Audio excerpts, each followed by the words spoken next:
একদিন একটি শান্ত গ্রামে একটি বিশ্বস্ত ও বুদ্ধিমান কুকুর থাকত।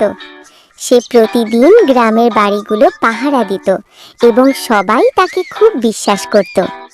একদিন সন্ধ্যাবেলা হঠাৎ সেই গ্রামে এসে হাজির হলো এক শিয়াল। ওরে বাপরে বাপ, এই সুন্দর গ্রাম! আজকে মনে হয় শিকার করতেই পারবো। দেখি, যাইয়া দেখি। ও কি, এ তো দেখছি কুকুর। যাই, কুকুরের সাথে একটু ভালাই করে কথা বলে নি। ও কুকুর ভাই, তুমি এখানে বসে বসে কি করছো গো? এত রাত হয়ে গেছে, তাও তুমি এখানে বসে বসে কি করছো? এত পাহারা দিয়ে লাভ কি? চলো জঙ্গলে যাই, জঙ্গলে গিয়ে আমরা খাবার শিকার করি। তাও এতে তোমার ফায়দা হবে, এতে কোনো তোমার ফায়দা নাই। তুমি ঠিকই বলেছো শিয়াল ভাই, আমার তো কোনো কাম নেই, তাই আমি এখানে এসে এই গ্রামগুলা পাহারা দেই। তবে একটু কথা, গ্রামের মালিককে আমি বলে আসি, তারপরে আমি আর তুমি একসঙ্গে যাব।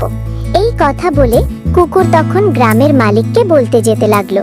আর কুকুর যাওয়ার পর শিয়াল তখন বলল, ওরে বাপরে, এ তো দেখছি আমাকে ফাঁসাবে। এ তো দেখছি মালিককে বলে দিলে মালিকে তো আমাকে জানতে পারবে। ওরে বাপরে বাপ, আমি পালাই।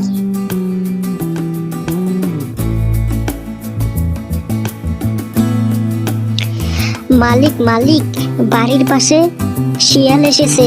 সে এসে আমাকে বলছে তার সাথে শিকার করতে যাইতে। তা আমি তো শিকার করতে যাইনি, আমি আপনার কাছে এসেছি। সে সেখানে খাড়া রয়েছে, আপনি জলদি চলুন আমার সাথে। এই বলে মালিক আর তার কুকুর দুজনে দৌড়াতে থাকে।